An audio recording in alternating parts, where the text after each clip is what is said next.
की हम क्लास में पढ़ेंगे use of this, that, these, those. इस क्लास में हम पढ़ने जा रहे हैं कि हम दिस का यूज कब करेंगे, दैट का यूज कब करेंगे, दीज का यूज कब करेंगे या दोस का कब यूज करते हैं।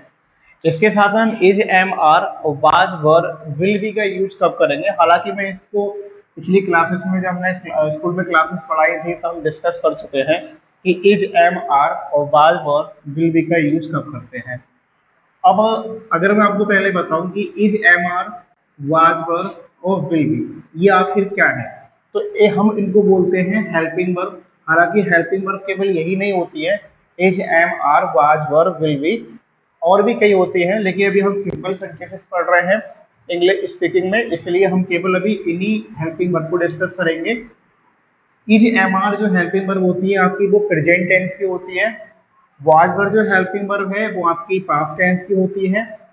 जो विल भी है, और पहले हम इसको यहाँ पर शैल का भी यूज किया करते थे, लेकिन अब प्रेजेंट में जो इंग्लिश को हम यूज कर रहे हैं फ्यूचर में, उसमें हम लोग क्या है केवल विल का ही यूज करते हैं, शैल का यूज नहीं करते हैं। फ्यूचर टेंस में यूज करते हैं विल भी का या शैल अगर आ जाए। लेकिन इनको पहले समझने से पहले मैं आपको बता दूं कि प्रेजेंट टेंस क्या है, पास्ट टेंस क्या होते हैं, फ्यूचर टेंस क्या होता है। इसके बाद में हम डिस्कस करेंगे इज, एम, आर वगैरह पे कि इसका यूज कब करेंगे और बास का यूज कब करेंगे, सारी चीजों पे हम डिस्कस करेंगे अभी थोड़ी देर में। तो पहले हम समझते हैं कि आखिर ये टेंस क्या है। मैंने अभी आपसे कहा कि जो इज, एम, आर, वाज, वर है ये आपकी हेल्पिंग वर्ब चलाती हैं, प्रेजेंट टेंस की, पास्ट टेंस की, फ्यूचर टेंस की। तो समझते हैं कि आखिर जो टेंस होते हैं वो क्या है। टेंस यानी कि हम बोलते हैं हिंदी में काल, यानी कि टाइम या समय, कि हम इंग्लिश में कौन सी बात बोल रहे हैं वो किस टाइम में बोल रहे हैं, किस समय में बोलते हैं। देखिए अगर हम कोई भी बात बोलते हैं वो हम तीन समय में बोलते हैं। एक तो वो समय होता है जो अभी चल रहा होता है, एक वो समय होता है जो समय बीत गया होता है या निकल गया होता है, गुजर चुका होता है।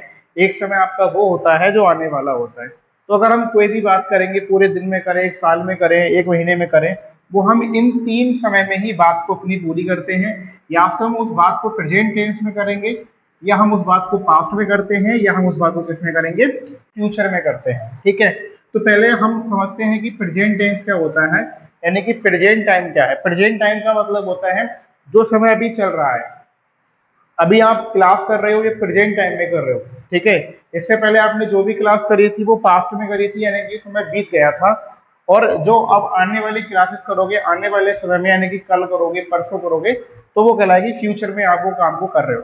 तो किसी भी काम, अब कोई भी काम है या कोई बात आप कह रहे हो, वो तीन ही टाइम में कहते हैं। या तो हम प्रेजेंट में कहेंगे, पास्ट में कहेंगे, या फ्यूचर में कहेंगे। अब हमें पता कैसे चलेगा कि अगर हमने कोई बात बोली है वो प्रेजेंट की कही है, या कोई हम काम कर रहे हैं वो प्रेजेंट में कर रहे हैं, या पास्ट में कर रहे हैं, या फिर फ्यूचर में कर रहे हैं, या फ्यूचर की बात को हम कह रहे हैं।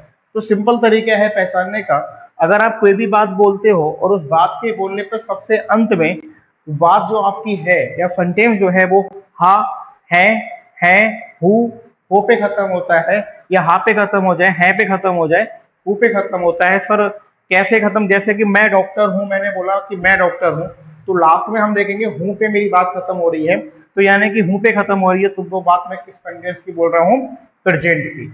अगर अभी मैंने कोई बात कही और वो बात के लास्ट में था, थी, थे ऐसे शब्द आ जाते हैं, ऐसे बात कोई मेरी खत्म होती है, था, थी पे कोई बात खत्म होती है, तो वो पास्ट का है। जैसे मैं डॉक्टर था, और यहाँ पर मैं डॉक्टर हूँ, बात वही है कि डॉक्टर के बारे में हम बात कर रहे हैं, लेकिन किस समय में कर रहे हैं। एक समय तो हमारा वो है कि मैं डॉक्टर हूँ, अभी प्रेजेंट टाइम में डॉक्टर हूँ। एक बात इसी में क्या है कि मैं डॉक्टर था, पहले डॉक्टर था, अब डॉक्टर नहीं हूँ। अब जैसे कोई व्यक्ति, कोई बच्चा पढ़ाई कर रहा है, तो वो कहेगा वह टीचर होगा, या टीचर बनेगा, या अध्यापक बनेगा। तो मतलब अभी बना नहीं है, बनेगा, आने वाले समय में बनेगा। तो ऐसी कोई बात है या ऐसी कोई कार्य है जो आप कह रहे हो, और उसका जो अंत है, बात खत्म हो रही है आपकी ग, गी, गे पे खत्म होती है, तो आपको समझना चाहिए कि वो बात आप किसकी बोल रहे हो, फ्यूचर की। ठीक है, अब जब भी अगर आप कोई बात बोलो और आप बोलो कि मैंने बात कहना खत्म हुई, वो आखिर उसका लास्ट वाला वर्ड क्या था। अगर आप देखोगे है आता है हो, हूँ, या हो, तो वो किसकी होती है, प्रेजेंट की, यानी कि वर्तमान, यानी कि अभी का समय हम उसको बोलते हैं।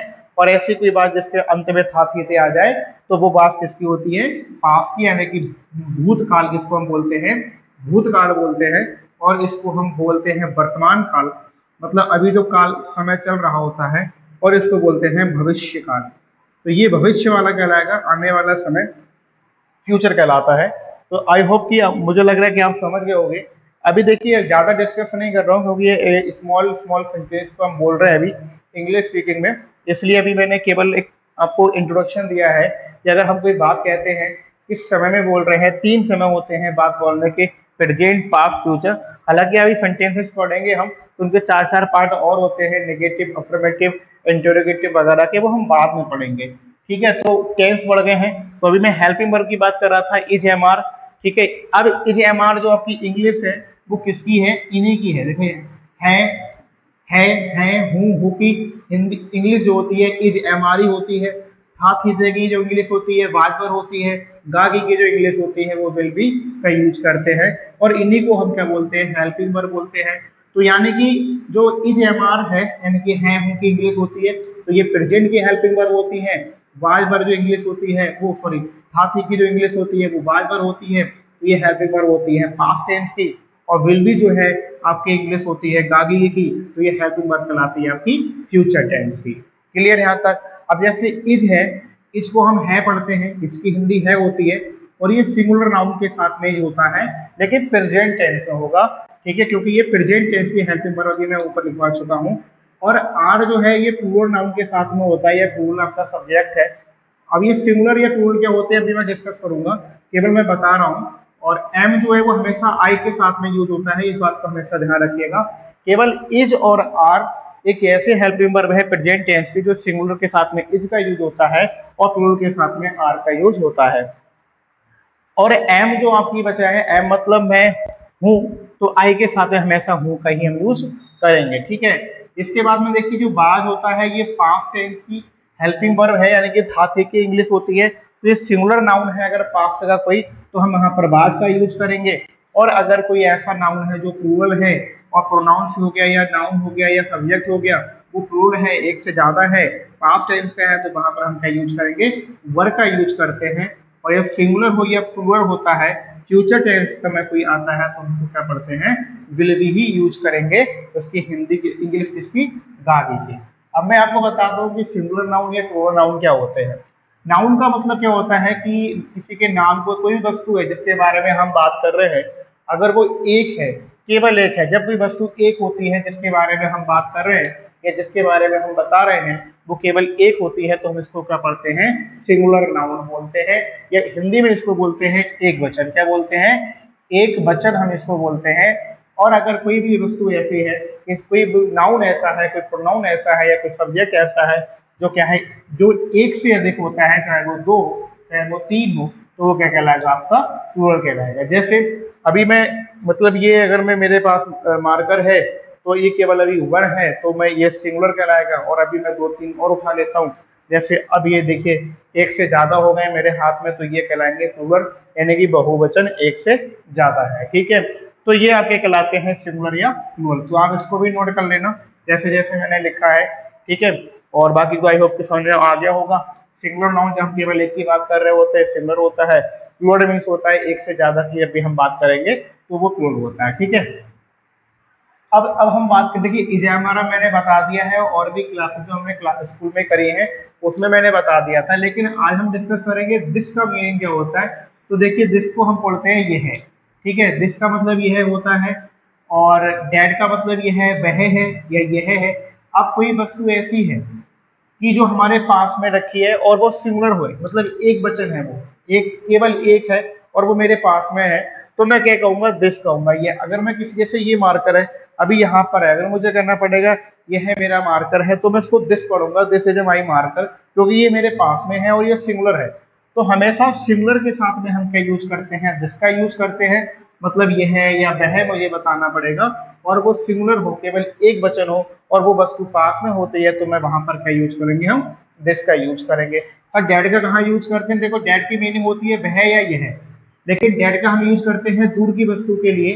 देखिए वो वस्तु कैसी होनी चाहिए, सिंगुलर होनी चाहिए। हालांकि टिक यहाँ पर देखिए बहुत लग गए हैं, क्योंकि एक क्लास मैंने रिकॉर्ड करी थी तो वो आ नहीं पाई, उसकी वॉल्यूम में थोड़ा इशू था, तो दोबारा से, ठीक है, रिकॉर्ड हो रही है, तो थोड़ा आप देख लेना सही तरीके से, थोड़ा क्वालिटी बना लेना वीडियो की, तो दिस मतलब यह होता है, अगर मुझे कोई वस्तु बतानी है, यह है मेरा पेन है, यह मेरा घर है, और वो सिंगुलर में है, केवल एक वचन है, तो मैं वहां पर क्या यूज करूंगा, दिस का। लेकिन वस्तु पास में होनी चाहिए और सिंगुलर होनी चाहिए।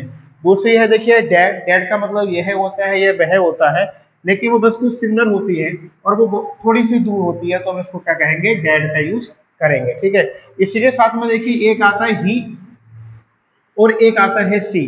ही और सी का भी मतलब यह है या वह होता है, सी का भी मतलब यह है या वह होता है, और लेकिन सी का हम यूज कर देंगे मेल के लिए, जब हम किसी मेल की बात कर रहे होते हैं, लड़का की बात कर रहे हैं, ये मैन की बात कर रहे होते हैं और वो मेल होता है, तो हम वहां पर ही का यूज करेंगे, ना कि दिस या डैट का यूज करेंगे। जैसे मुझे बताना पड़े कि वह मेरी माँ है, तो सी इज माई मदर मैं ऐसे करके बोलूंगा, वहां पर हम सी का यूज करेंगे, और ना कि हम दिस या डैड का यूज करेंगे। दिस या डैड किसी वस्तु के लिए आता है, तो किसी चीज के लिए आता है, या और लेकिन जब हम मेल या फीमेल की बात कर रहे होते हैं, तो वहां पर ही या सी का यूज करते हैं, यह या वह के लिए। इट है, इट जो होता है देखिए, इट का मीनिंग भी यह है या वह होता है, लेकिन अगर हम किसी एनिमल की बात कर रहे होते हैं या कोई निर्जीव नॉन लिविंग थिंग्स है, वहां के लिए चेयर की बात करेंगे, तो नॉर्मली हम वहां पर ईट का यूज करेंगे। ठीक है, तो इट्स इट्स चेयर मतलब यह है कुर्सी है, तो इट का यूज करते हैं यह या वह, यानी कि किसी एनिमल के लिए या किसी नॉन लिविंग थिंग्स के लिए हम क्या करते हैं, चेयर का यूज करते हैं। इसके बाद में आता है देखिए दीज। दीज और दोज, दीज का मतलब ये होता है, और ये पास की वस्तु के लिए होता है, लेकिन वो वस्तु जो होती हैं प्लूरल होती हैं, एक से ज्यादा होती हैं। जैसे अगर एक मतलब दो से ज्यादा, एक से ज्यादा चीजें हैं, अभी मार्कर है, तो अगर मेरे पास में देखिए यहाँ पर ये 3 मार्कर हैं, और अभी मैं मुझे बोलना पड़ेगा ये मेरे मार्कर हैं, तो मैं दिस नहीं कहूंगा। दिस में तब कहता जब ये केवल एक चीज होती, तब मैं बोलता दिस इज माई मार्कर। लेकिन यहाँ पर देखिए 3 है, एक से ज्यादा है, तो मैं कहूंगा these are my marker pen. और आर का यूज मैंने बता दिया, देखो है के लिए होता है, प्लूरल के साथ में आता है, लेकिन वो प्रेजेंट में होना चाहिए, तो ये प्लूरल है। ठीक है, दिस प्लूरल के साथ में आ रहा है, तो दिस के साथ में हेल्पिंग वर्ब क्या लगेगी, आर लगेगी। और दिस या डेड के लिए हेल्पिंग वर्ब लगती है इज। ठीक है, दीज या दोस्त के लिए हेल्पिंग वर्ब लगती है आपकी आर, और आई के साथ हमेशा एम लगता है, ये मैं भी बता चुका हूँ। अब जैसे कोई वस्तु पास में है लेकिन एक से ज्यादा है, तो हम क्या लगाएंगे, दीज लगाएंगे।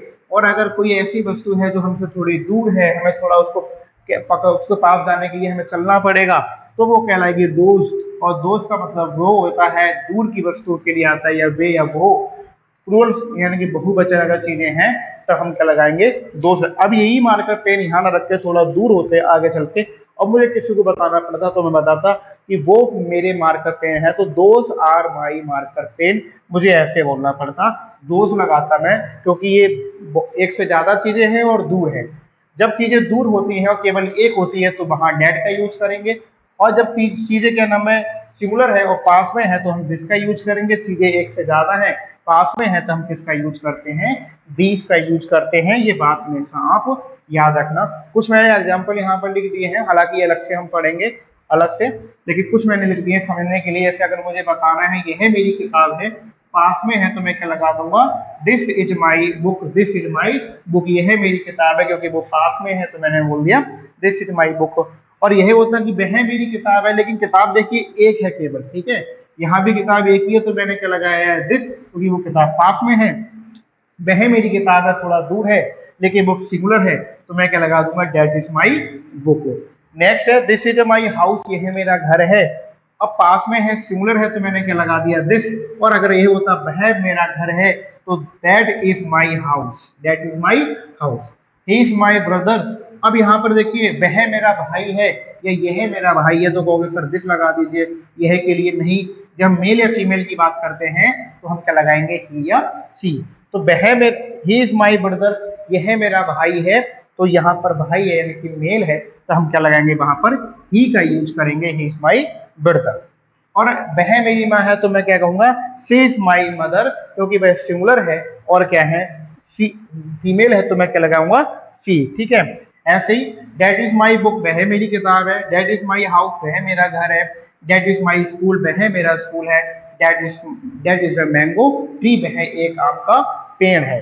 अब इसी को अगर हम दोस्त करें यानी प्लूरल में बना दें, तो ये मेरी किताबें हैं, पास में हैं, एक से ज्यादा किताबें हैं, तो मैं कहूंगा ये मेरी किताबें हैं, तब मैं क्या कहूंगा, these are my books, these are my books, ये है मेरी किताबें हैं।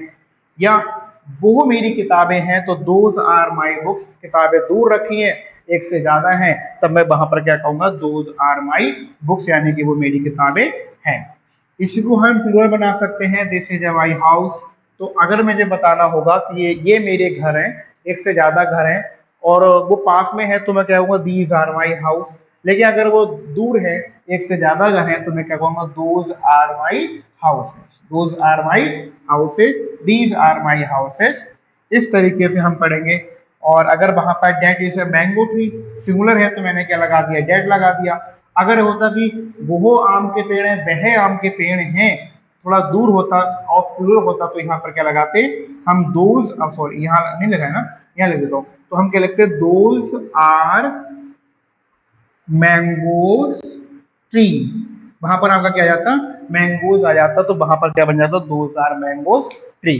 तो इस तरीके से हमने इसको अभी समझाया आपके लिए कि दिस डैट और दिस और दोस का यूज कब करते हैं, इज एम आर का यूज कब करेंगे, वाज वर्ब का यूज कब करेंगे।